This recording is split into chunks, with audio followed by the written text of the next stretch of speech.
আলাইকুম রহমতুল্লাহি ওয়াবারকাতুহু। যাবতীয় প্রশংসা আল্লাহ তাবারক তাআলার জন্য, যিনি বিশ্ব ব্রহ্মাণ্ডের মালিক, যিনি আল্লাহ তাআলা আল্লাহর কিছু খাস বান্দাকে পৃথিবীতে প্রেরণ করেন। নবী রসুল নাই, কিন্তু নবীর বংশধর এখনও জিন্দা আছে। পৃথিবীর বিভিন্ন জায়গায় নবীর বংশধরদের মাজার আছে।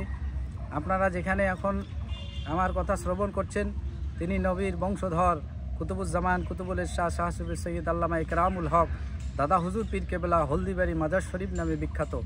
তেনার দরবারের সভাপতি হিসাবে আমি আপনাদের সকলকে অন্তরে স্থল থেকে ভালোবাসা, সালাম, শ্রদ্ধা জ্ঞাপন করছি। জাতি, ধর্ম, বর্ণ নির্বিশেষে আপামর জনসাধারণ, গোটা ভারতবর্ষের, হিন্দুস্তানের কোটি কোটি মানুষকে আমার প্রাণ ভরা ভালোবাসা, সালাম, শুভেচ্ছা। এখন সবাইকে আমার এই আমন্ত্রণ বা এই নিমন্ত্রণপত্র দিচ্ছি যে প্রত্যেক বছরের ন্যায় 18 ও 19 ফেব্রুয়ারি আমাদের একরামিয়া ইসালে সোয়া প্রতিষ্ঠিত এবছর হতে চলেছে। সেই নির্দিষ্ট দিনেই আপনাদের সকলকে আমাদের ইনভাইট থাকলো, দাওয়াত থাকলো।